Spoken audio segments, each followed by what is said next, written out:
신바람 사연 아파트. 오늘의 사연 시작하겠습니다. 안녕하세요. 이미 지나간 일을 두 번 생각하는 성격이 아닌데 어쩌다 보니 이렇게 사연을 적게 되네요. 지나간 연인에 대한 소식을 들었거든요. 지금으로부터 2년 전 저는 사랑했던 남자친구와 파혼을 했습니다. 당시 제 나이 31살이었습니다. 파혼을 하게 되었던 이유는 시부모님 되실 분들의 과도한 요구사항 때문이었어요. 몇 년 전 지방에서 사촌 오빠의 결혼식이 있었습니다. 평소라면 부모님만 참석했을 자리였지만 그날따라 부모님께 일이 생겨서 제가 대신 참석해야만 했습니다. 마침 저도 회사 출장차 근처 지역에 있었기 때문에 어려운 일도 아니었고요. 얼굴만 비추고 축의금만 전달하려고 했다가 작은 할머님 눈에 띈 탓에 잘 모르는 친척 어른들께도 안부를 여쭤야만 했어요. 솔직히 제가 낯도 많이 가리고 넉살이 좋은 편은 아니라서 어색하고 불편하긴 했지만 부모님 얼굴에 행여 먹칠을 하진 않을까 걱정스러워 최대한 예의 바른 모습으로 조신하게 인사를 드렸지요. 그런데 이런 제 모습을 다들 좋게 봐주셨나 봅니다. 친척 어른 중 한 분께서 당신 아는 사람의 아들과 저를 이어주고 싶다며 며칠 뒤 연락을 해오신 거예요. 저에게나 저희 부모님에게나 낯설게 느껴질 만큼 먼 친척분이셨지만 조부모님과는 또 그런대로 가깝게 지내시는 분이라 거절하기도 어려운 자리였어요. 어머니께선 어르신 체면 살려드린다 생각하고 얌전히 나갔다 오라고 하셨지만 전 영 내키지 않았습니다. 하지만 제가 딱히 싫다고 할 수도 없는 자리였네요. 약속 장소는 서울 강남의 모호텔 1층에 위치한 카페였습니다. 쑥스러운 말이지만 호텔 카페는 그때 처음 가봤어요. 누군가 저쪽에서 저를 보고 반갑다는 듯이 손을 흔들었습니다. 반면에 저도 모르게 살짝 고개를 숙이며 목례를 했네요. 그 남자, 그러니까 친척 어른이 소개해주기로 한 사람이었습니다. 자리에 앉으니 자기는 이미 시켰는데 뭘 마시겠냐면서 메뉴판을 제 앞으로 내밀더라고요. 아메리카노 한 잔에 15,000원이라는 가격을 보고 솔직히 좀 놀라긴 했지만 최대한 티를 내지 않으면서 다른 메뉴도 찬찬히 훑어봤습니다. 솔직히 호텔 카페니까 당연히 비싸겠다는 생각은 했지만 많이 놀라긴 했어요. 당시 제가 다니던 회사 근처 식당들 점심 식사가 보통 5,000원 정도였거든요. 게다가 전 그마저도 아끼려고 도시락을 챙겨 다니기도 했으니 놀랄 수밖에요. 돈 이야기가 나와 말인데 제 배경에 대해서 조금만 이야기해보자면 제가 초등학생일 때 아버지가 실직을 하셨어요. 저희 아버지뿐만 아니라 당시 많은 아버지들이 직장을 잃던 시기였습니다.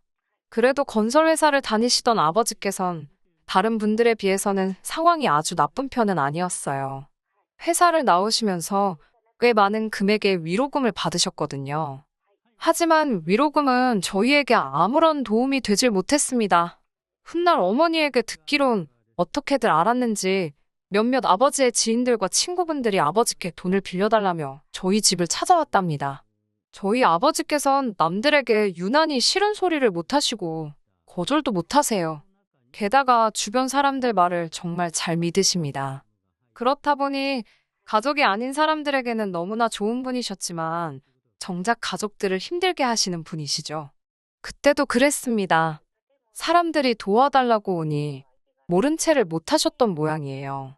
당연히 어머니께서는 절대로 안 된다고 하셨지만 그때만 해도 어느 집이건 어머니가 아버지의 고집을 꺾는 일이 지금만큼 쉽지가 않았어요.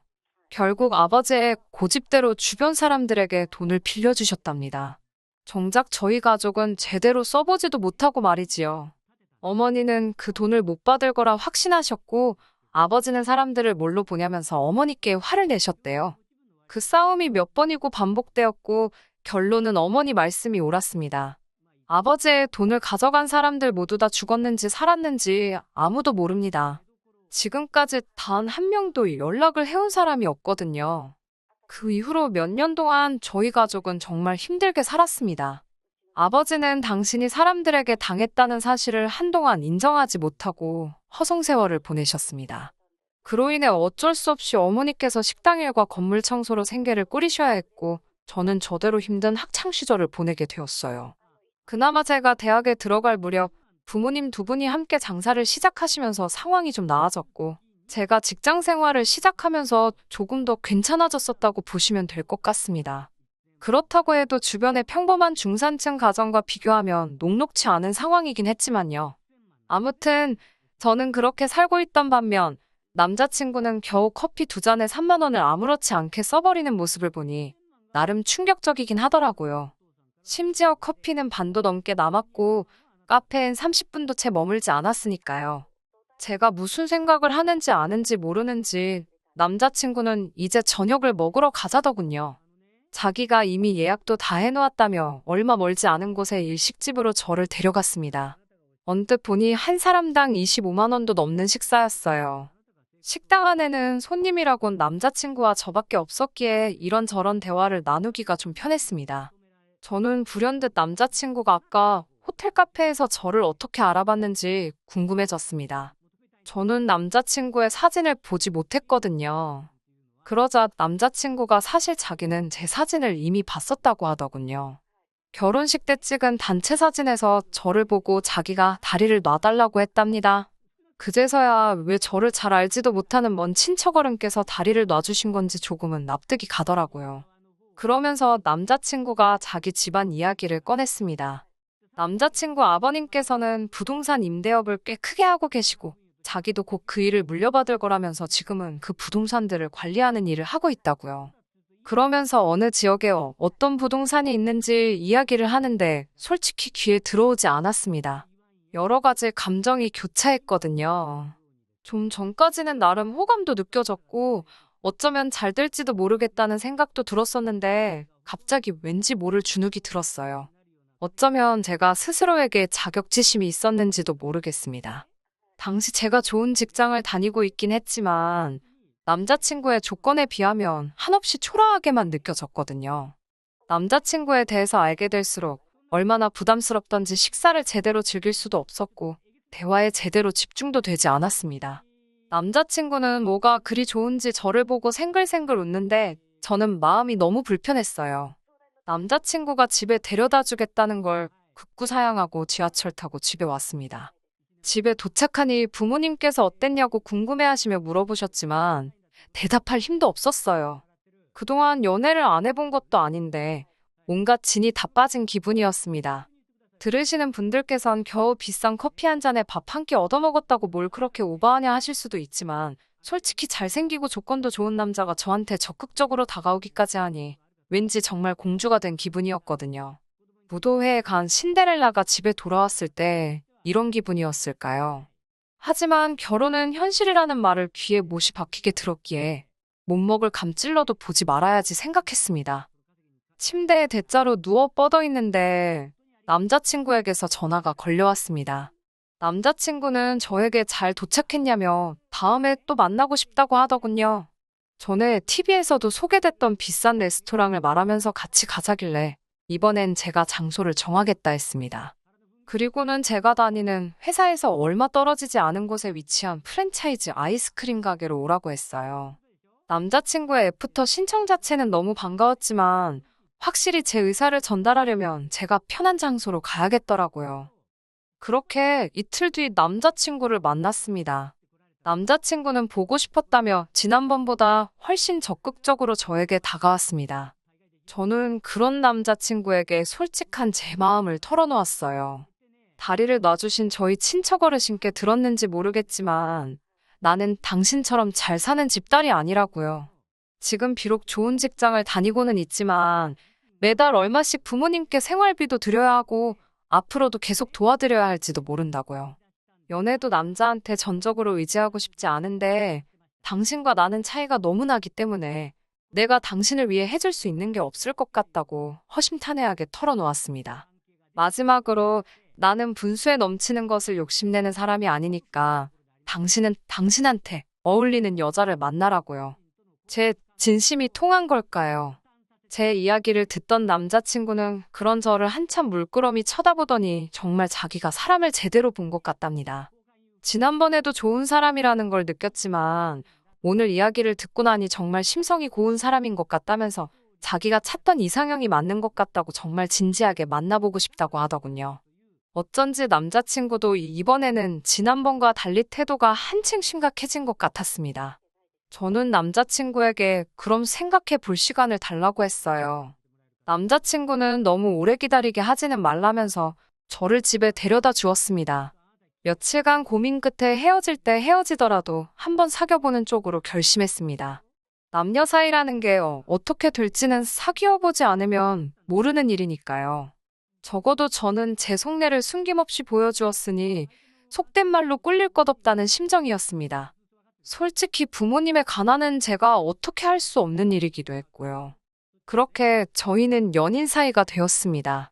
그리고 사귄 지 고작 몇 달 지나자마자 남자친구는 저를 자기 부모님에게 소개하고 싶어 안달이었어요. 하루빨리 눈도장 찍고 결혼 승낙을 받고 싶다고 했습니다. 하지만 저는 솔직히 걱정도 되고 두려운 마음도 있었기에 조심스러웠어요. 남자친구와 시작할 때는 젊은 남녀로서 솔직하게 터놓을 수 있었지만 어른들을 대하는 건 또 다른 문제였으니까요. 행여나 당신들의 잘난 아들한테 빌붙는 그런 여자로 저를 보시진 않을지 별의별 걱정이 다 되더라고요. 아마 제가 남자친구를 그만큼 많이 좋아했기 때문이었을 거예요. 결국 사귄 지 6개월 만에 남자친구의 부모님을 만나게 되었습니다. 처음으로 남자친구 집에 갔던 날이기도 하고요. 아무것도 사오지 말라는 말씀이 있기는 했지만 그래도 빈손으로 가기는 뭐해서 식사 후에 먹을 만한 디저트로 백화점에서 파는 케이크를 사갔습니다. 남자친구의 집은 연예인들이 살 것 같은 고급스러운 아파트였어요. 남자친구의 아버님은 풍채가 좋으시고 호탕하신 분이셨어요. 어머님께서는 약간은 차가워 보이는 눈매와 화려해 보이는 외모를 가지고 계셨습니다. 특히 어머님은 나긋나긋한 말투를 가지고 계셨지만 말수가 적으셨기 때문에 덩달아 저까지 더 조심스러워지더라고요. 사귀는 사람의 부모님을 만나는 건 살면서 처음이라 몹시 긴장되고 초조했습니다.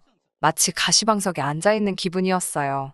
게다가 느낌상 보아하니 두 분은 절 그다지 궁금해하지 않으셨는데 남자친구 혼자서 어지간히 저를 보여주고 싶어 했던 것 같더라고요. 그것도 모르고 온 제 자신이 한심하게 느껴지던 찰나에 어머님께서 저에 대해 이것저것 물어봐 주셔서 어찌나 감사했는지 모릅니다. 어머님은 제가 어디 학교를 나왔는지, 어디 직장을 다니는지와 같은 기본적인 것들을 궁금해하셨어요. 제 생각이지만 어머님도 대화를 어떻게 이어나가야 할지 잘 모르셔서 저에 대해 아시면서도 물어보시는 것 같았습니다. 오히려 그런 게 인간적으로 보여 마음이 한결 편해지긴 하더라고요. 어머님께서는 당신 아들과 잘 만나줘서 고맙다며 부모님은 뭐 하시는 분들이냐고 물어보셨습니다. 제가 대답을 하려는데 남자친구가 저를 가로막으며 작은 사업을 하신다고 대답하더라고요. 제가 의아한 눈빛으로 남자친구를 쳐다보자 남자친구가 눈빛으로 마치 자기가 알아서 하겠다는 듯한 사인을 보내더니 사업하신다며 말을 돌리려고 들더라고요. 그냥 넘어갈 수도 있었겠지만 저는 그러고 싶지 않았습니다. 작은 거짓말이 눈덩이처럼 불어나면 얼마나 수습하기가 어려운지 주변에서 너무나 많이 봤기 때문이에요. 저는 어머님께 사업이 아니라 장사를 하신다고 솔직히 말씀드렸습니다. 남자친구가 제가 좋은 점수를 받았으면 싶어서 예쁘게 포장을 해주려고 그랬나 보다고요. 두 분이서 장사하신 지 이제 몇 년 안 되셨다고 설명했습니다. 그러자 어머님의 반응이 약간 떨떠름했습니다. 어머님께서는 어떤 장사인지 꼬치꼬치 물어보셨어요. 과일 장사라고 말씀드리니 어디서 하시는지, 한 달에 매상은 얼마나 되는지와 같은 구체적인 것들을 물어보셨습니다. 그렇게까지 구체적으로 물어보실 줄은 몰랐기에 솔직히 많이 당황스러웠던 것이 사실입니다. 그리고 솔직히 물론 남자친구 부모님께서 돈이 많으신 건 알고 있었지만 단 한 번도 그 돈이 어떻게 얼마나 많은 건지 제가 알아야겠다는 생각도 알고 싶다는 생각도 해본 적이 없었기에 어머님의 질문 공세가 불편했던 것도 사실이에요. 하지만 어찌됐건 제가 사랑하는 남자친구의 어머님이셨으니 잘 보이고 싶었기에 최대한 아는 선에서 성의껏 대답해 드렸습니다. 그 이후로도 몇 차례 남자친구 부모님과 만나 식사도 하고 커피도 마시고 왕래를 하며 지냈습니다. 이따금씩 어머님이 갑자기 호출을 하시는 일도 있었지만 저를 며느리감으로 인정하셨기 때문에 그러시는 거라고 생각했습니다. 물론 항상 기분이 유쾌하기만 했던 것은 아닙니다. 한 번은 어머님께서 친구분들과 시외로 바람을 쐬러 가고 싶다며 같이 가줄 수 있냐고 물어보셨습니다. 며느리가 운전하는 차 한번 타보고 싶으시다면서요. 저는 회사에 휴가까지 내고 어머님과 친구분들을 모시고 갔어요. 그때는 정말 며느리로서 인정받은 느낌이었습니다. 하지만 막상 도착하니 어머님께서는 당신들끼리 할 이야기가 있다며 저는 다른 테이블에서 식사를 하라고 하셨습니다. 그 자리에서는 기분 나쁘다는 생각조차 못했는데 집에 돌아와 곰곰이 생각해보니 어머님을 포함한 5분 중 그 누구도 저에게 거의 말을 걸지 않았다는 걸 깨달았습니다. 그리고 다른 분들께 저를 제대로 소개하지 않으셨다는 것도 깨달았어요. 하지만 그럼에도 불구하고 애써 스스로 어머님께 사정이 있으셨을 거라고 생각했습니다. 돌이켜보면 번번이 그런 식이었어요. 그래놓고 어머님은 항상 우리 며느리감은 순해서 좋다, 착해서 좋다는 말을 입에 달고 사셨습니다. 그런 가짜 칭찬에 속아 넘어간 저는 바보처럼 남자친구 부모님과 잘 지내고 있다고 믿었고요. 그러다 어머님으로부터 말도 안 되는 제안을 받게 되면서 정신을 차리게 되었네요. 정말이지 어찌 보면 어머님이 저를 살려주신 게 맞네요. 사귄 지 1년이 되던 날 저는 남자친구에게 정식으로 프로포즈를 받았습니다. 여자라면 한 번쯤 꿈꿔봤을 법한 그런 로맨틱한 프로포즈였어요. 언젠가 이런 날이 올 줄 알았기 때문에 당연히 기쁜 마음으로 프로포즈를 받아들였습니다. 저희 부모님도 정말 기뻐하셨어요.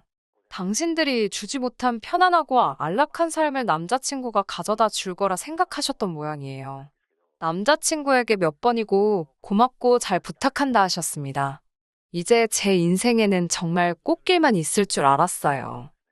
상견례를 앞두고 하루는 어머님께서 퇴근길에 집에 좀 들리라고 하시더군요. 평소에도 가끔 있던 일이라서 크게 신경 쓰지는 않았어요. 집에 도착하니 아버님도 계셨고 남자친구도 있었습니다. 어머님께서는 저에게 기분 나빠하지 말고 들으라며 어떤 서류 한 장을 꺼내 보이셨습니다. 요새는 결혼 전에 건강검진도 하고 이런저런 것들을 많이 확인하는 건 저도 들어봤을 거라며 계속 돌려서 뭔가를 설명하려고 하셨습니다. 그러자 보다 못한 아버님께서 서류를 건네주시며 저더러 대충 읽어보고 이름 쓰고 지장 찍고 사인하라고 하시더군요. 뭔가 하고 들여다보다가 첫 줄에 적힌 위자료 청구 포기각서라는 글자를 보고 저는 깜짝 놀랐습니다.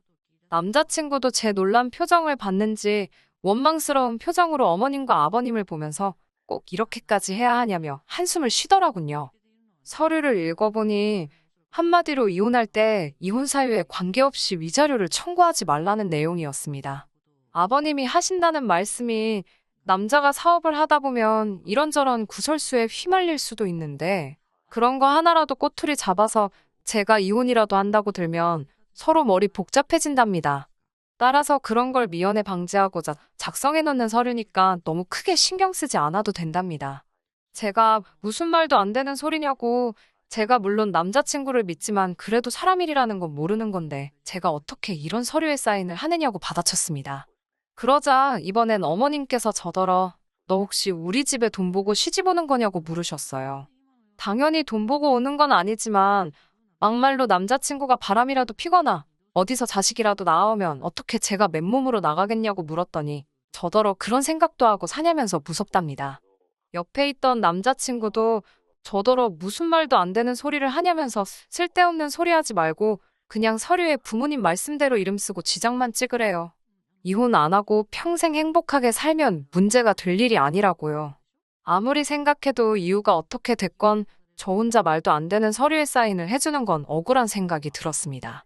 그러다 불현듯 어디선가 봤던 바람핀 남편이 아내에게 써줬다는 반성문이 생각이 났어요. 거기에서 차가 나요. 저도 남자친구에게 그러면 불륜 책임 각서를 써달라고 했습니다. 만에 하나 사업을 핑계로 불륜 시 저에게 위자료로 얼마를 지급할 것인지 정확히 명시해서 이름 적고 지장 찍어 달라고요. 그러자 이번엔 남자친구 부모님께서 하지도 않을 불륜에 대해서 왜 각서를 적어달라냐며 저더러 억지 좀 쓰지 말라더군요. 그러더니 어머님께선 저를 달래듯 말씀하시기를 제가 없는 집 딸임에도 불구하고 며느리로 들이기로 한 건 바로 제 성품 때문이라 하셨습니다. 고분고분하고 싫은 소리 안 하는 게 너무 마음에 들었답니다. 있는 집 딸들은 자기 주장이 너무 강하고 되바라져서 다루기가 힘든데 저는 시키는 대로 따라오니 너무 편했답니다. 그런데 갑자기 왜 이러는 거냐면서 일 복잡하게 만들지 말고 얼른 이름 적으라며 저를 달래시는데 그제서야 알겠더라고요. 저를 하나의 인격이 아니라 말 잘 듣는 강아지나 식모 같은 존재로 생각했다는 거려. 옆에 있던 남자친구도 저를 향해 한다는 소리가 평소엔 착한 사람인데 오늘 왜 이러는지 모르겠다면서 빨리 부모님이 시키는 대로 하라는데 정말 미칠 것만 같았습니다. 그동안 이 가족들이 저를 어떻게 생각한 건지, 제가 얼마나 등신같이 군 건지 알겠더라고요. 제가 이 집에 팔려오는 것 같아서 기분이 너무 더러웠어요. 마음 같아선 욕이라도 퍼부어주고 싶었지만 차마 그러지는 못하고 남자친구에게 헤어지자고만 했습니다. 대신 평생 자기 부모님을 원망이나 했으면 좋겠다는 아기를 가득 담아서 네 부모 때문에 헤어지는 거라고 확인시켜 주었습니다. 남자친구 부모님께도 어디서 얼마나 거지 같은 결혼 생활만 보고 듣고 겪으셨길래 이딴 서류부터 작성하게 만드시면서 아들의 결혼 생활을 시작하게 하시는지 참 불쌍하시다. 한마디 해드리고 그대로 그 집을 빠져나왔습니다. 그 이후로 남자친구에게 몇 차례 연락이 왔고 남자친구가 집 앞으로 찾아오기도 여러 번이었지만 이번만큼은 웬일인지 제 마음이 조금도 움직이지 않았습니다. 한 달쯤 지나서 친척 어르신이 연락을 해오셔서는 조심스레 남자친구의 안부를 전하시더군요. 상사병인지 뭔지 먹지도 자지도 못하고 누워만 있는다면서요. 그때는 제 마음이 살짝 흔들릴 뻔도 했지만 잘 참아냈습니다. 저희 부모님이 어르신께 소식을 전하시지 않으셨으면 좋겠다고 정중히 말씀을 드렸고요. 그러다 엊그제 자그만치 2년 만에 다시 그 사람의 소식을 듣게 되었습니다. 그 사람과 헤어지고 나서 저는 일만 하며 살았습니다. 덕분에 더 좋은 조건으로 이직을 하고 승진도 하여 그때보다 훨씬 나은 대우를 받으며 바쁘게 지내고 있었는데 그 사람은 완전히 망가졌더군요. 저와 헤어지고 얼마 지나지 않아 부모님의 권유로 비슷한 재력을 가진 여자와 결혼을 했나 봅니다. 그 여자에게는 그런 서류 같은 것도 받지 않았던 모양이에요. 그런데 얼마 지나지 않아 무슨 연유에서인지 이혼을 하게 되었는데 결혼 생활이 굉장히 짧았음에도 불구하고 위자료로 상당한 액수를 토해내야 했답니다. 게다가 아버님이 하시던 사업에서 탈세 사실이 발각되어 그 부분에서도 엄청난 과태료를 물게 되었고 여러 가지 일들이 있었나 봐요. 한때 그래도 연인이었던 사람이라 이런 소식을 들으면 가슴이 아플 줄 알았는데 아무렇지도 않은 걸 보니 사람 마음이 참 가벼운가 봐요. 아니면 제가 그때 받은 상처가 제 생각보다 훨씬 컸던 걸 수도 있고요. 아무튼 세상에 별의 별일이 다 있는데 그 일을 어떻게 극복해내느냐에 따라 더 크게 성장할 수도 있고 더 아래로 떨어질 수도 있는 것 같습니다. 아무튼 모든 일은 어떻게 받아들이고 행동하느냐에 따라 달린 것 같네요. 여러분도 매사 현명한 선택을 내리시길 바라겠습니다. 끝까지 들어주셔서 감사합니다. 오늘의 사연은 여기까지입니다. 구독과 좋아요, 알람 설정 부탁드리고 더 좋은 사연으로 다시 찾아뵙겠습니다. 감사합니다. 신바람 사연 아파트, 오늘의 사연 시작하겠습니다. 안녕하세요. 얼마 전 자유의 몸이 된 30대 여성이에요. 솔직히 제가 다른 분들의 사연을 듣기만 했지 이렇게 주인공이 되어 글을 쓰게 될 줄은 정말 꿈에도 몰랐습니다. 어딘가에라도 토해내지 않으면 화병에 걸려 죽을 것 같아요. 남편과 저는 약 2년간 같은 대학을 다녔습니다. 아주 가까운 사이는 아니었어도 입학 직후부터 연락이 끊어지기 전까지는 가끔 밥도 먹고 술도 마시는 친구였지요. 하지만 2학년 겨울방학이 끝나갈 무렵 남편은 소리 소문 없이 군대에 가버렸고 저 또한 다른 대학교로 편입을 결심, 학교를 자퇴했네요. 이후로는 솔직히 굳이 연락할 이유가 없기도 했고 그렇다 보니 사실상 거의 연락이 끊어지다시피 되었고요. 그런 남편과 다시 연락이 닿게 된 건 4년 전 겨울이었습니다. 편입을 하기 전 다니던 대학에서 친하게 지내던 친구들과 모처럼 술자리를 갔던 날이었어요. 그리고 그 친구들 중에는 남편과 여전히 연락을 하고 지내던 친구가 있었고요. 오래된 친구들끼리 모여서 이런저런 이야기를 하다 보니 남편 이야기가 나왔고 어쩌다 보니 분위기가 불러내자는 식으로 흘러가더군요. 다시 말해 저랑 남편을 이어준다거나 그런 생각으로 불렀던 게 아니라 분위기에 휩쓸려 게다가 마침 남편이 저희가 모인 장소에서 멀지 않은 곳에 있었기 때문에 즉흥적으로 이루어졌던 일이지요. 하지만 막상 남편이 술자리에 도착했을 땐 저를 제외한 다른 세 친구는 이미 취할 대로 취해 있었고 그렇다 보니 남편과 저 단둘이 늦게까지 이런저런 이야기를 나누게 되었습니다. 나이도 먹고 둘 다 사회인이 되어서 그런 건지 대학교 때와는 또 다른 느낌이더군요. 얘랑 나랑 이렇게 말이 잘 통했던가 싶을 정도로 대화가 끊어지지 않았네요. 어느덧 시간이 흘러 모두들 각자 집으로 갈 준비를 하는 찰나에는 남편이 가끔 같이 밥이나 먹자며 제 연락처를 물어보기까지 했어요. 집에 도착하고 얼마 지나지 않아 남편에게서 잘 들어갔냐는 문자가 왔습니다. 그리고 그 문자를 시작으로 저희는 다시 이야기를 이어가게 되었고요. 솔직히 처음에는 너무 적극적으로 나오는 남편의 태도에 당황스러웠던 것도 사실이에요. 제 기억 속에 남편은 낯도 많이 가리고 조금은 소심한 사람이었으니까요. 아무튼 당시 남편이나 저나 특별히 사귀고 있던 사람도 없었기에 자주 편하게 연락을 주고받았네요. 그리고 어느 순간 깨달았지요. 먼저 사귀자고 한 사람은 없었지만 그럼에도 불구하고 연인 사이가 되어버린 남편과 제 관계를요. 주변 친구들도 너희가 사귈 줄은 몰랐다며 신기했어요. 저희는 어느 다른 연인들처럼 가끔 사소한 말다툼 정도는 있었지만 그래도 큰 문제 없이 3년이란 시간을 함께 보냈습니다. 양쪽 부모님께서도 서로의 존재를 어느 정도는 인지하고 계셨고요. 그러다 작년 어머님께서 먼저 결혼 이야기를 꺼내셨습니다. 남자나 여자나 나이 먹고 결혼해서 좋을 거 없다며 어차피 할 결혼이면 빨리 올리라고 하셨다더군요.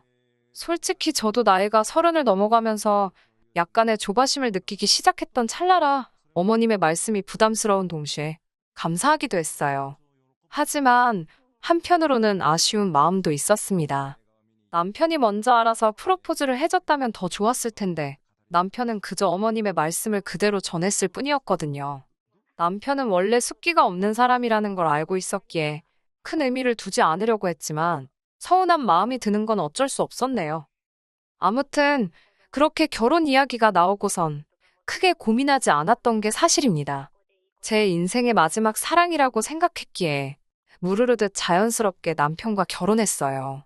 30이 넘은 나이에 새로운 사랑을 시작한다는 건 상상하지 못했었고요. 남편에게는 10살이나 어린 여동생이 있습니다. 어머님이 재혼을 하시면서 낳은 소위 배달은 여동생이었지요. 솔직히 드라마나 영화에선 배달은 형제자매 사이를 안 좋게 그려놓는 일이 흔하잖아요. 그래서 저도 남편에게 그런 여동생이 있다고 했을 때 티는 안 냈지만 놀랬던 게 사실이에요. 하지만 나이 차이가 많이 나고 성별도 달라서 그런지 두 사람의 사이는 꽤 좋은 편이었습니다. 신우도 남편을 잘 따랐고 남편도 그런 신우를 예뻐라 했고요. 저는 남동생이 있어서 남편과 신우의 사이를 완전히 이해할 수는 없었지만 그래도 여타 남매들에 비해 특별히 이상하단 생각은 하지 못했습니다. 그렇기에 결혼을 결심할 때 신우 때문에 고민 같은 건 전혀 없었고요. 하지만 이렇게 이혼까지 하고 돌이켜 생각해보니 제가 너무 안일했던 건가 싶고 결혼 전부터 지금까지 저는 프로그램 개발자로 일하고 있고 남편은 중소기업을 다니고 있어요. 이혼한 마당에 남편을 포장할 이유는 없겠지요? 까놓고 말하자면 남편의 수입은 제 연봉의 절반밖에 안 되었습니다. 그런 남자 뭘 보고 결혼했냐고 물으시면 성품을 봤습니다. 가족들이나 저에겐 자상하고 다정했으며 술, 담배도 안 하는 사람이다 보니 여자 문제 같은 것도 걱정 없겠다 싶었어요. 돈이야 제가 벌면 되니까요. 통상적인 남녀 역할에서 좀 벗어난 건 있어 보였겠지만 저에게 그 부분은 큰 문제가 되지 않았습니다. 하지만 결혼이 제 생각만으로 되는 건 아니잖아요. 친정 부모님께서는 많이 아쉬워하시고 서운해하셨습니다.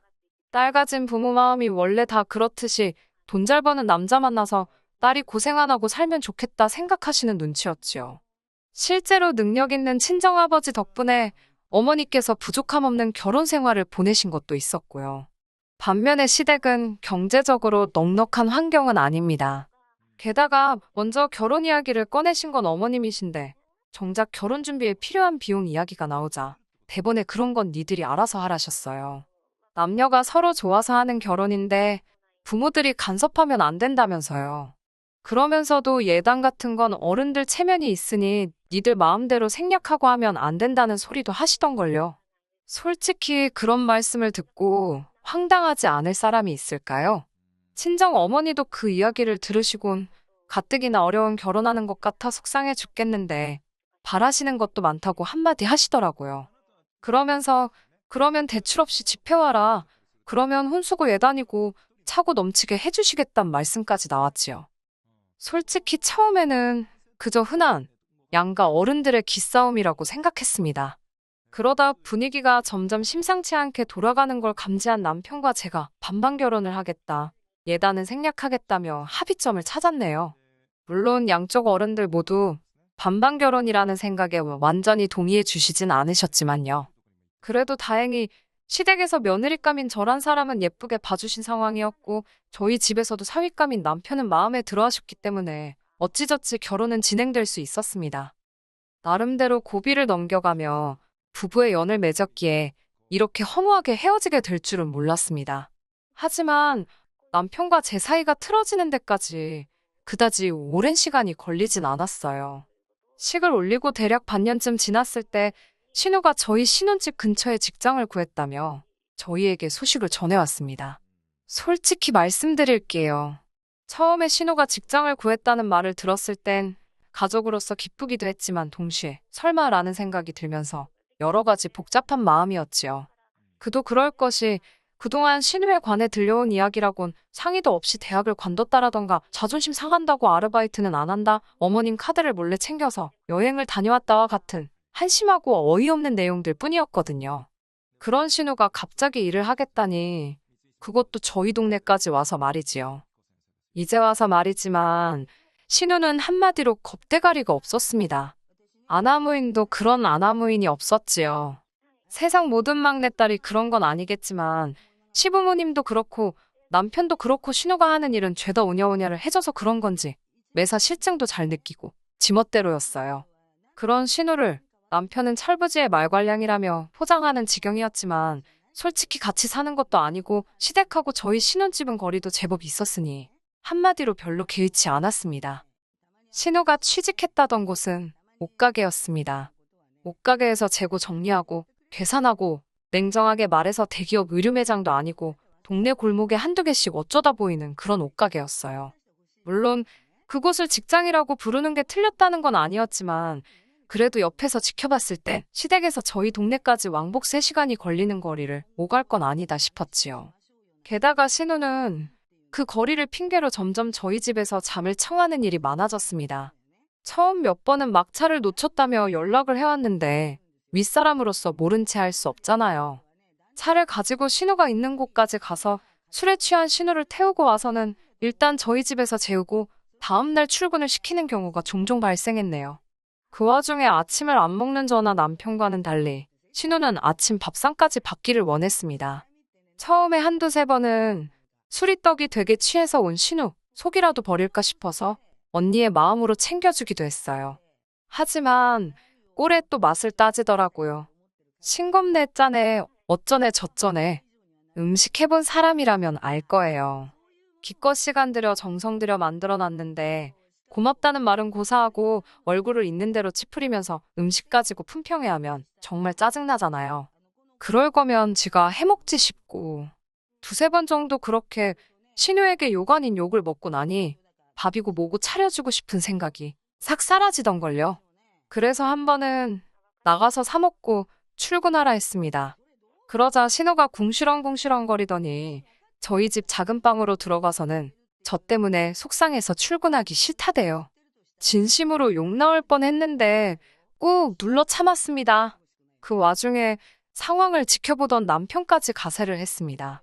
남편이 신우가 들어간 작은 방 앞에 서서는 다리를 동동 구르며 오빠라고 방문 한 번만 열어보라며 아주 애걸복걸을 하더라고요.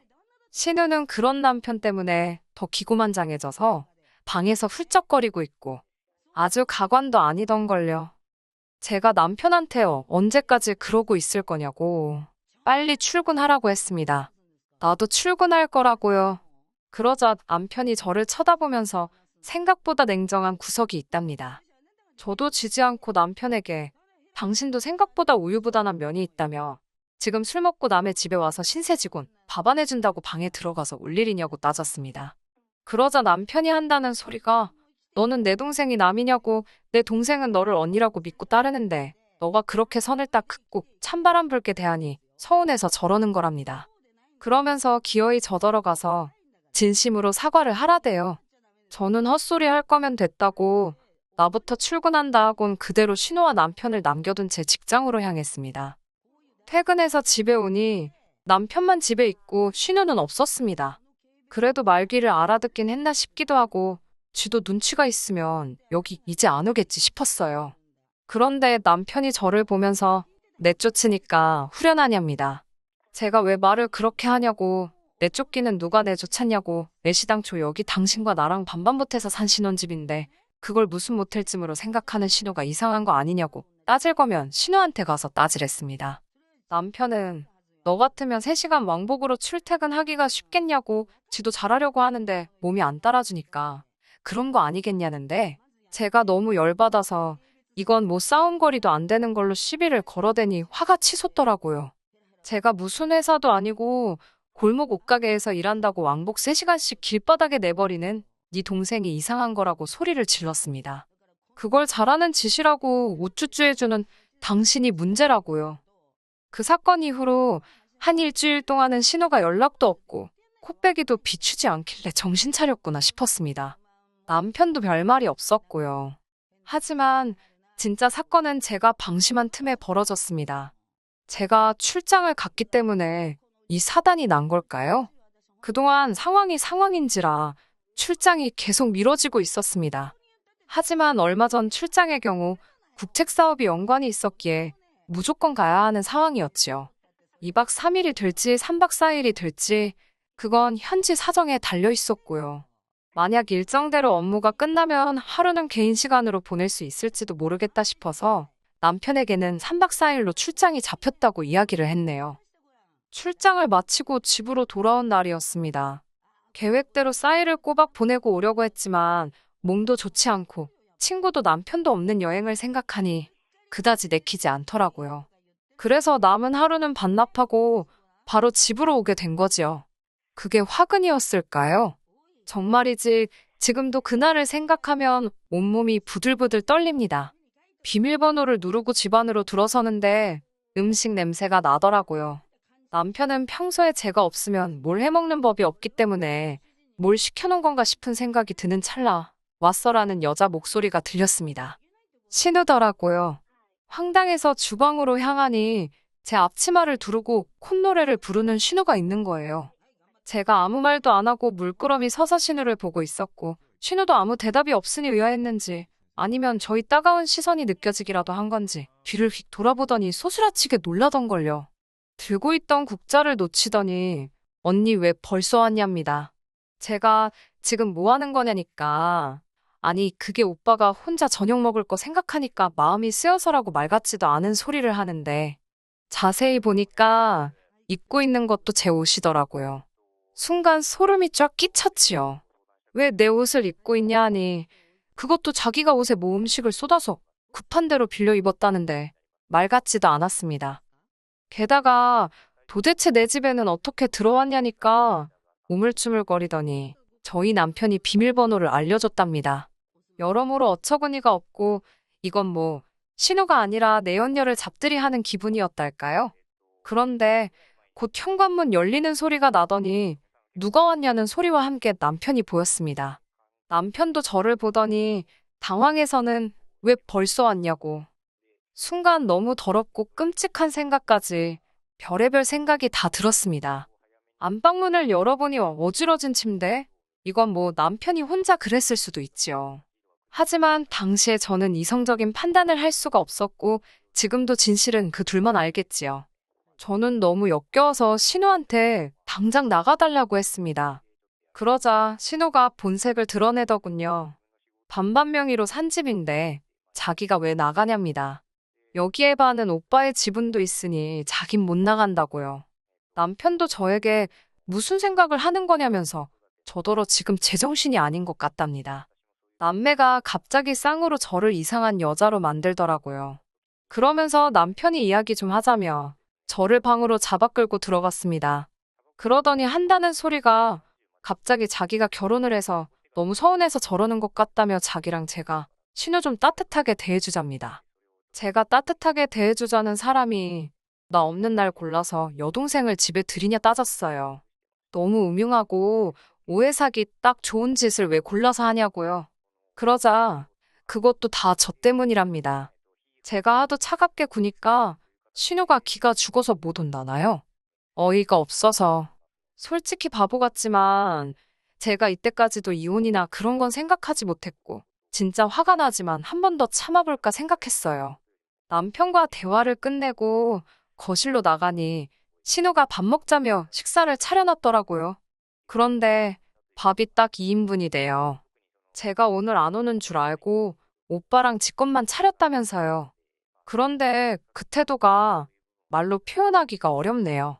빈정거림이 가득했달까요? 저도 그 꼴을 봐줄 성질이 못 돼서 제가 집주인이 왔으니까 객식구는 나가라고 그러면서 지갑에서 3만 원 꺼내줬습니다. 식사 준비하느라 고생했으니까 주는 팁이라고 했어요. 그러자 남편이 저더러 왜 이렇게 못되게 구냐입니다. 그러면서 얼굴이 울그락불그락 하는 남편을 문득 쳐다보니 이 인간은 지 동생 앞에선 그러니까 신우 앞에선 한 번도 내 편인 적이 없었다는 생각이 들더군요. 그러면 앞으로도 이 인간이랑 살면서 이런 더러운 기분을 몇 번이고 또 느낄지 모른다는 얘기기도 하잖아요. 저는 그렇게 네 여동생이 좋으면 쟤랑 살지 왜 나랑 산다고 그 난리를 쳤냐고 따졌습니다. 남편은 저더러 수준 떨어진다며 혀를 찾고 저는 비정상인 너나 잘하라고 비아냥거렸지요. 솔직히 제가 제3자였다면 정말 추접스럽다고 생각했을 거예요. 신우는 또 무슨 착한 척을 한답시고 이게 다 자기 때문이라며 자기만 사라지면 되는 거냐고 나오지도 않는 눈물을 무슨 마른 걸레 쥐어짜듯 짜내고 있고 진짜 이꼴 저꼴 다 보기 싫은 게 이런 기분이구나 싶더군요. 결국 제가 양쪽 부모님께 이 모든 상황을 알렸습니다.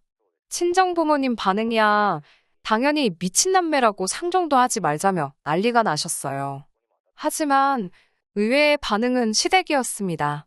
어머님께서는 남매가 우애가 좋아서 그런 걸 제가 예민하게 받아들인다며 제 탓을 하셨습니다.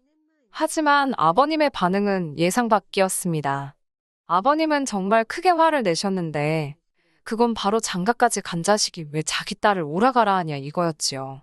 그래서 곰곰이 생각해보니까 신우아버지 입장에선 남편이 당신 친아들도 아니고 솔직히 충분히 찝찝할 만하잖아요. 그리고 알고 보니 신우가 정말 남자친구 하나 안 사귀고 내내 저희 남편하고만 붙어 지냈다더군요. 그 일로 아버님하고 남편 사이가 영 껄끄러웠던 모양이에요. 저야 가족 모임이 있다고 하면 그런가 보다 했지 그게 신우랑 쇼핑 다니고 영화 보고 그러는 거라곤 상상도 못했었고요. 결국 남편은 아버님한테 뒤지게 얻어맞았고 저희 친정아버지도 죽이네 살리네 하시는 걸 제가 간신히 말렸네요. 결국 남편과는 이혼했습니다.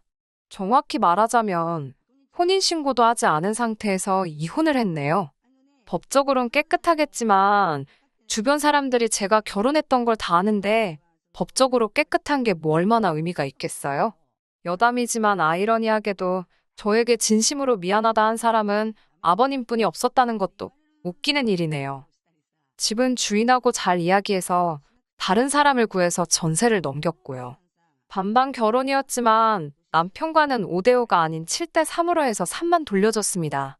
남편이 뭐하는 짓이냐고 난리가 났지만 제가 법적으로 한번 지저분하게 끌어보겠냐고 하니까 깨갱하더라고요. 3년 연애의 끝이 이렇게 되니 허탈하고 허무하기도 하고 전후 사정을 다 알게 된 동기들은 뭐 그런 놈이 다 있냐면서 역겹다고 난리였지요. 훅이라고 하긴 뭐하지만 대부분의 동기들이 남편하고는 손절한다며 어쩐 이유에서인지 저에게 알려왔네요. 손절을 하든 말든 모르겠습니다. 그냥 기분이 좋지만은 않아요. 왜 어른들이 정상적인 가정에서 자란 사람을 만나라고 하는 건지 이번 일을 통해서 좀 알 것 같기도 하네요. 끝까지 들어주셔서 감사합니다. 오늘의 사연은 여기까지입니다. 구독과 좋아요, 알람 설정 부탁드리고 더 좋은 사연으로 다시 찾아뵙겠습니다. 감사합니다. 신바람 사연 아파트 오늘의 사연 시작하겠습니다. 안녕하세요. 결혼한 지 3년 차에 아이는 없는 30대 여성입니다. 결혼이라는 게 저랑 남편 둘 사이만 좋다고 좋은 게 아니네요. 시어머니의 무리한 요구 때문에 결국 남편과도 틀어지고 이렇게 이혼까지 하게 되었습니다. 친구들과의 모임에서 어쩌다 옆자리에 앉아있던 남편과 인연이 닿아 연애를 시작했고 결혼까지 하게 되었습니다. 당시에 저는 결혼을 생각할 나이였지만 남편이 제게 청혼을 해왔을 땐 저도 생각이 많았고 이것저것 계산도 해야 했습니다. 제 벌이가 좋았던 건 아니지만 남편이 다니고 있는 회사는 아주 작은 규모의 회사였고 월급이 저보다 좋은 편이 아니었거든요. 그나마 남편이 저보다 나았던 건 그래도 비슷한 시기에 회사 생활을 시작했지만 저보다 적은 월급임에도 불구하고 모아놓은 돈이 많았다는 겁니다. 장기적으로 본다면 당장 모아놓은 액수가 그렇게 중요한 문제는 아니겠지만 금전 감각이 투철한 것 또한 장점이 아니겠냐며 좋은 게 좋은 거라고 그 장점 하나만 믿고 결혼까지 결심하게 되었습니다. 하지만 돈이라는 게 살아보니 정말 무시할 게 못 되더라고요. 결혼 이야기가 본격적으로 오고 가면서 양가 식구들에게도 서로를 소개하게 되었습니다. 저희 친정 아버지는 공직에서 근무하고 계셨고 저희 어머니는 평생을 전업주부로 지내셨습니다. 경제적으로 평범한 중산층 집안이지요. 공직에 근무하시는 아버지의 연금 덕분에 두 분의 노후는 준비가 다 된 거나 마찬가지인 셈이었어요. 저희 부모님은 제 결혼 상대에 다른 건 필요 없고 항상 두 가지만 강조하셨습니다. 하나는 무슨 일이 있어도 제 편에 서줘야 한다는 것, 그리고 두 번째는 어른들의 노후 준비가 끝나 있어야 한다는 것이었습니다. 남편이 저희 집에 처음 인사드리러 온 그날에도 친정아버지께서는 그 두 가지를 가장 먼저 물어보셨어요. 남편은 씩씩한 목소리로 당연하다는 대답을 했고 저희 부모님도 그 모습을 보고 이후에는 더 크게 묻거나 따지지 않으시고 결혼을 허락해 주셨습니다. 하지만 실상은 달랐어요. 남편은 결혼 승낙을 위해 거짓말을 했던 거나 마찬가지죠. 그게 진실이 아니었다는 건 결혼식을 올린 뒤에도 한참이 지나서야 알게 되었습니다. 제 편을 들어주겠다는 말이 사실일지언정 시부모님의 노후는 사실 하나도 준비되어 있지 않은 상황이었어요. 남편에게 다른 것도 아니고 당신 부모님의 일인데 어떻게 모를 수가 있었느냐 따졌는데 자기는 죽어도 모른다고 오리발을 내미니 그 부분이 진실인지 거짓인지는 솔직히 저도 모르겠습니다. 시부모님의 노후도 노후지만 가장 큰 문제였던 건 남편보다 3살 어린 신우였어요. 제가 볼 땐 시부모님의 노후 자금이 턱없이 부족한 데는 아직도 자리 잡지 못한 신우가 가장 이유가 컸던 것 같습니다. 어려서는 헤어 디자이너가 되겠다며 미용학원을 다니다가 갑자기 대학교에 들어가서는 대학교도 끝마치지 않고 승무원이 되겠다고 다시 또 학원을 등록했대요. 그런데 그것도 얼마 안 가 포기하고 역시 사람은 기술을 배워야 한다고 하면서 네일아트를 배우다가 결국 그것마저도 얼마 안 가 다시 그만뒀다고 합니다. 그러다가 또 다시 대학교에 들어가서는 졸업까지 하고서 곧장 공무원을 하겠다며 몇 년째 고시생 생활을 하고 있다고 합니다. 그런데도 시부모님은 신우를 우리 집 공주님이라고 이뻐하시면서 지원이란 지원은 아끼지 않으셨다고 합니다. 고시원 생활 비좁고 궁상맞아 어떻게 하냐며 고시촌 근처에 있는 자취방까지 구해주셨고 아직도 신우 뒷바라지를 하고 계시고 있답니다. 부모가 자식을 아낀다는데 제가 거기에 나서서 이래라 저래라 할 문제는 아니니 신경 쓰지 않으려고 애썼습니다. 그런데 결국 그게 저한테 부메랑이 돼서 돌아올 줄은 상상도 못했네요. 처음에 시댁에 인사를 드리러 갔던 날 시부모님께서 집을 해주시겠다고 하셨습니다. 저희도 거절할 이유가 없었기에 감사하다고 했어요. 그런데 며칠 지나지도 않아서 말을 바로 바꾸셨어요. 집을 해주기로 한 돈이 급하게 쓰여야 할 곳이 있다고 하시며 일단 어느 정도만 보태줄 테니 전세를 알아보라고 하셨죠. 그것도 감지덕지인 상황이니 아무런 말도 안 하고 넘어갔는데 또 얼마 뒤에는 아무래도 돈이 장기간 묶이게 될 것 같다고 둘이 모아놓은 돈으로 형편이 되는 곳에 일단 집을 구하라고 하시더라고요. 묶인 돈이 풀리게 되면 그때 돼서 곧바로 지원을 해주시겠다면서요. 그때는 저도 적잖이 실망을 했습니다. 남편도 저를 볼 면목이 없다고 미안해했었지만 애초에 남편과 제가 결혼을 약속했을 때 시댁에서 집을 해준다는 건 생각지도 못한 일이었고 둘만의 힘으로 시작하자고 이야기를 나눴었기에 해준다고 호언장담하던 집을 못 해준다는 통보를 받았더라도 그것 때문에 결혼을 엎어야 한다는 생각은 하지 않았습니다. 그런데 또 알고 보니까 그때 집을 해주신다던 건 시부모님이 현재 살고 계시는 집을 담보로 대출을 받아 집을 구해주신다고 말씀하시던 거였네요. 저희한테 그런 말을 하시기 전에 직접 알아보셨던 것도 아니고 요즘은 다들 그렇게 한다더라 하는 말을 어디선가 듣고 상황도 자세히 모른 채 하신 말이었던 거예요. 시부모님 두 분 다 따로 일을 하시는 분들이 아니었기에 아마 그 돈을 받았다면 대출금은 저희가 갚고 있어야 했을 수도 있는 일이었어요. 거기에 막상 대출을 받으려고 해도 현재 살고 계신 그 집에도 대출이 있는 상황이라 추가적으로 더 대출을 받을 수 있는 금액이 신혼집을 구해주실 정도로 많은 금액은 아니었습니다.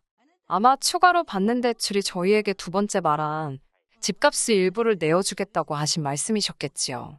그런데 대출받은 그 돈마저도 공무원 준비하던 신우가 이번에는 무슨 사업을 하기로 했다고 해서 그마저도 다시 신우에게 돌아가게 된 거고요. 자초지종을 알고 나니 차라리 모르는 게 나았겠다 싶을 정도로 머리가 아파왔어요. 남편에게 이런 말이 어떻게 들릴지 모르겠지만 시부모님 재산 상황이 도대체 어떻게 되는 거냐고 알고 있는 걸 전부 말하라 물었습니다. 그러자 남편도 자기도 이 정도일 줄은 몰랐다면서 보아하니 신우 뒷바라지하면서 지금 빚이 좀 있으신 것 같다고 하더라고요. 결혼 전에 나한테 한 이야기랑은 달라도 너무 다른 것 아니냐고 했더니 남편은 아무 말도 못하고 고개만 숙이고 있었어요. 이미 시작한 결혼 생활인데 물을 수도 없는 일이고 단지 시부모님 빚에 전화 남편을 이유로 생긴 빚은 하나도 없으니 절대로 어떻게 해달라고 해서도 안 되고 알아서 해줘서도 안 되는 거라 말했습니다. 시댁과 어떤 일이로든 돈으로 얽히는 일만 없게 하자고 약속까지 했어요. 남편도 제가 하는 말이 맞다고 자기도 그렇게 해줄 이유가 없다면서 그런 일은 앞으로 없을 테니 걱정 붙들어매라고 자신있게 이야기했고요. 몇 번이고 제 말대로 하겠다는 남편의 약속을 저는 철석같이 믿고 있었습니다. 시부모님의 지킬 수 없는 약속 때문에 신혼집을 따로 구하지 않고 임시거처로 아파트를 월세로 빌려 지내고 있었는데 일단 급한 대로 남편이 모아놓은 돈만 가지고 작은 빌라를 전세로 구해 들어가게 되었습니다. 친정부모님이 시댁에서 집을 해준다더니 왜 그렇게 급하게 이사를 가냐는 말에는 월세로 내는 돈은 버리는 돈 같아서 조금 그렇다고 둘러댔고 나중에 시간이 지나서는 남편과 저의 벌이 합치면 양가 부모님 도움 없이도 자리 잡을 수 있을 것 같다고 그냥 저희 둘만의 힘으로 살아보겠다고 말씀드렸어요. 전셋집을 구하면서도 대출받고 싶은 마음이 굴뚝 같을 정도로 예산이 빠듯했기 때문에 혼수를 많이 생략했는데 친정부모님께서 그럼 혼수라도 다 해주고 싶다고 그건 어떠냐고 하셨지만 남편이 괜히 기죽을 것 같다는 생각에 그마저도 제가 거절했습니다. 시댁의 지원은 없었던 일이나 마찬가지였지만 새 집을 구할 때도 여전히 남편이 모아놓은 돈으로 대부분 해결이 가능했기 때문에 그냥 둘이서 잘 살아보자 다짐하고 저희들 힘으로 잘 해보고자 하는 생각이었어요. 비록 전세이긴 했지만 그래도 양가 어른들을 모시고 집들이도 했습니다. 일정 조율이 어렵기도 하고 어색한 분위기 때문에 불편하실 것도 같아서 따로따로 모셨습니다. 친정부모님은 원래 시작하는 부부들은 고생 좀 해도 된다고 하시면서 그래도 둘이 이만큼 해놓고 산다 하니 기특하다 하셨습니다. 하지만 시부모님의 반응은 달랐습니다. 이런 코딱지만한 집에서 어떻게 사냐면서 그러니까 고집 부리지 말고 친정에서라도 도움 좀 받지 그랬냐 하시더니 그냥 당신들 집에 들어와서 살라고 할 걸 그랬다고도 하시며 자꾸 듣기 싫은 소리만 하시더라고요. 게다가 제가 뒷이야기를 안다는 걸 모르셨는지 돈을 어디다 투자를 했는데 그 돈이 묶여가지고 집을 못 사줬다면서 또 쓸데없는 변명을 늘어놓으시는 거예요. 체면치레로 하시는 말씀 같긴 했지만 엄연히 거짓말인데 아무렇지 않게 하시는 그 모습이 어이없었어요.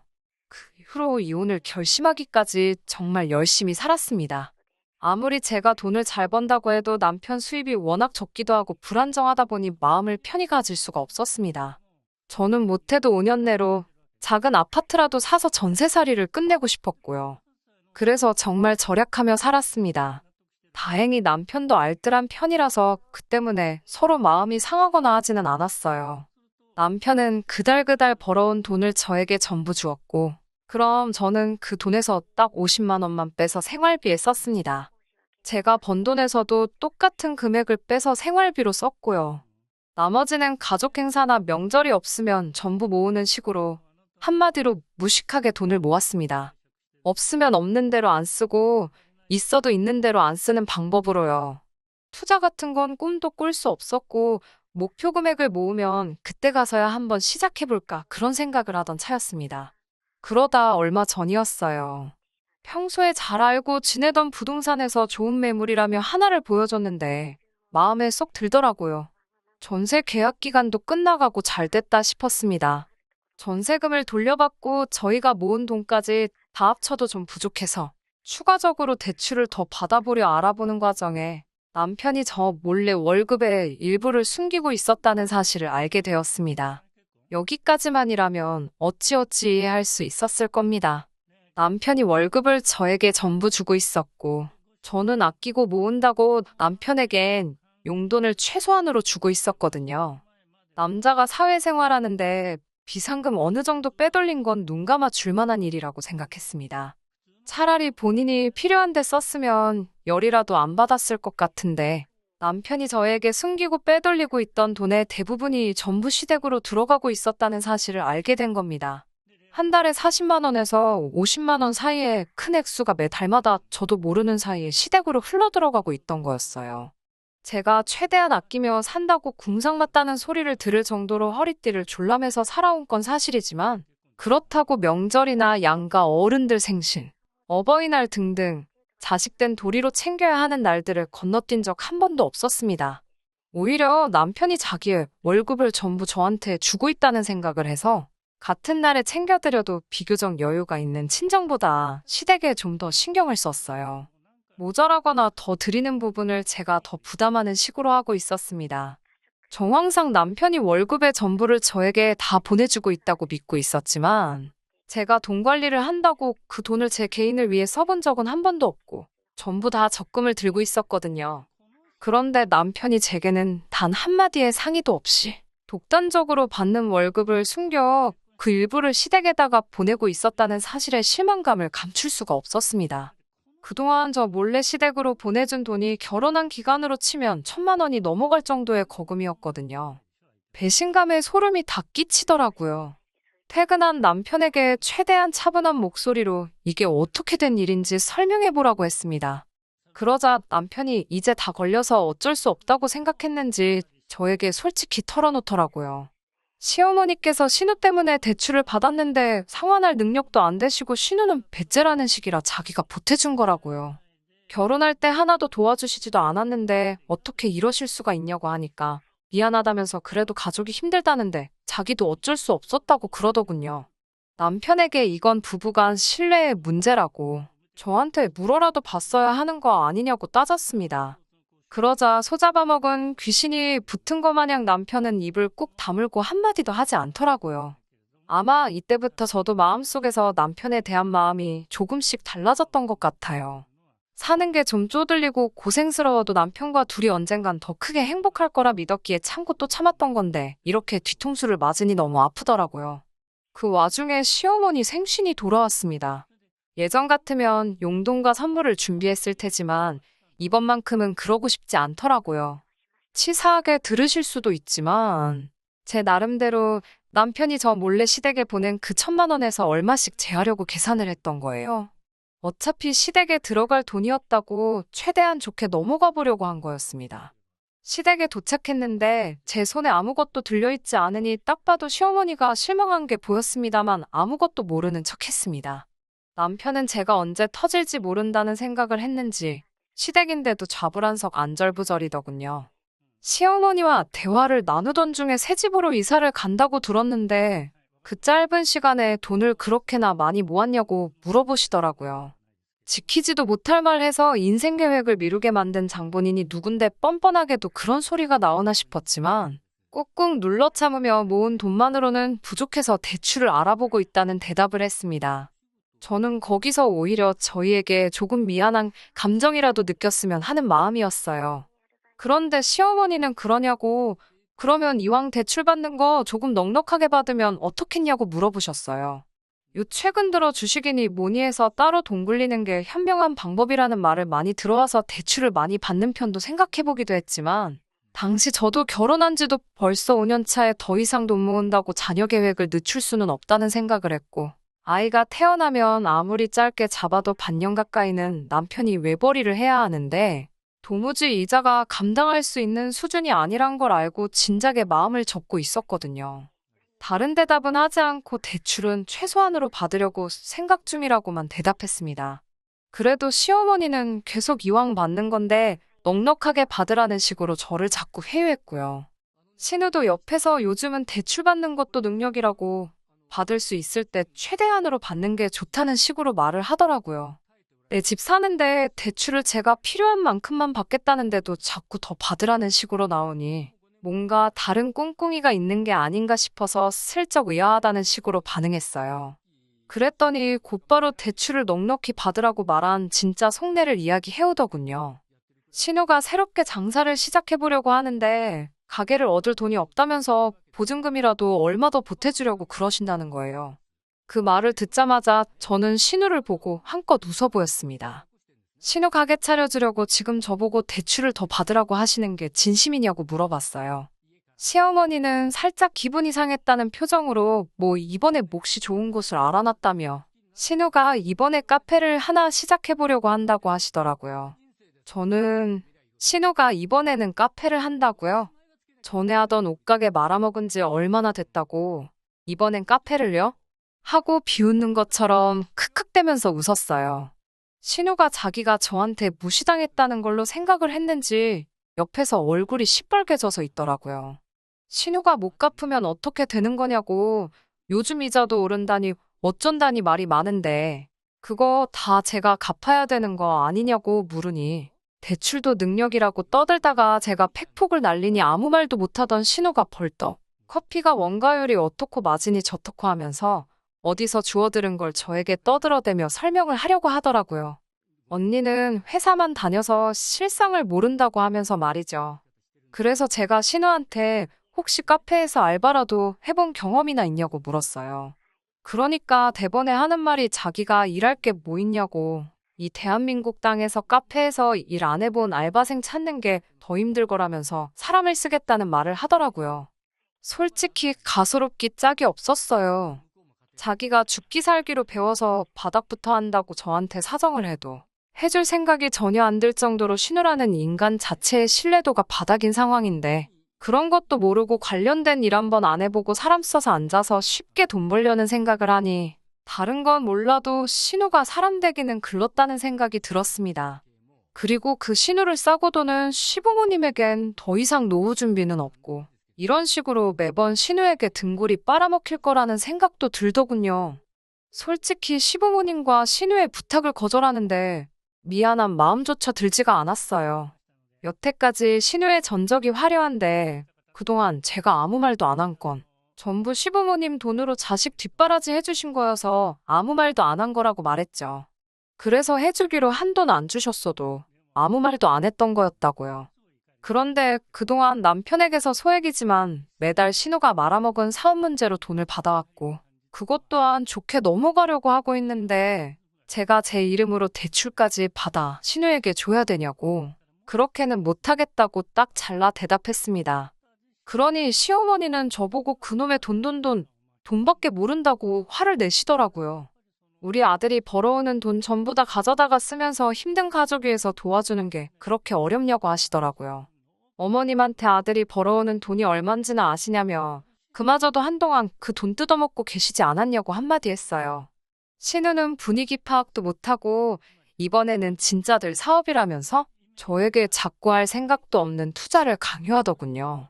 오히려 저한테 어차피 언니 돈도 아니지 않냐며 빌릴 수 있을 때 좀 더 빌려달라고 하는 건데 뭐가 그렇게 어려워서 자기 돈인 것 마냥 유세냐는 식으로 말을 하더라고요. 너는 그게 문제라고 네가 스스로 벌어놓은 돈이 하나도 없고 남의 돈 쓰는 게 당연하다 생각하니 돈 귀한 줄 모르는 거 아니겠냐 한마디 했습니다. 여태까지 너가 날려먹은 것만 생각해도 너네 부모는 노후가 끝나고 너네 오빠는 신혼집 번듯하게 갖고 시작했을 거라고. 제발 정신 좀 차리고 똑바로 살라고 한마디 했어요. 시부모님은 신우한테 팩폭 날리는 저를 보고 당연히 신우 편을 들며 저를 욕했죠. 이게 감히 어디서 함부로 입을 놀리냐며 당장 신우한테 사과하라고 성하더라고요. 가족이 필요할 때 도와주는 게 마치 어디서 잘하고 있는 애 길을 꺾고 있냐면서요. 어차피 가족의 일원이 되고 싶은 마음도 없었지만 이런 식으로 남의 도움 필요할 때마다 가족 취급받으며 원하는 대로 해줘야 하는 거라면 그냥 오늘부로 가족 안 하겠다고 말하고 시댁에서 나왔습니다. 주차장까지 쫓아나온 남편이 아무리 그래도 그렇지 네 말이 너무 심했다고 다시 그 집구석으로 들어가 자기 가족들한테 또다시 사과하랍니다. 솔직히 그때 저를 붙잡고 가족들이 절에서 미안하다 사과하는 신용이라도 보여줬다면 믿음이라도 갔을 텐데 그 말을 듣자마자 정말 마음속에 가늘게나마 남아있던 신뢰의 끈이 끊어져 버렸어요. 뭐 이런 일로 이혼까지 가냐고 하실 분들도 있지만 저는 참을 만큼 참았던 것 같아요. 더 어이없던 건 저는 어떻게든 저와 남편의 재산이 증식한 데 있어서 제가 기여한 바를 인정받아 이혼 시에 재산 분할을 받아내려던 계획이었는데 남편 쪽에서 먼저 집값과 예금의 일부를 떼어줄 테니 이혼해달라고 먼저 연락이 왔어요. 기어이 신우 카페를 차려주기 위해 급한 자금 조달을 위해서 이혼 조건을 먼저 가지고 나온 거였어요.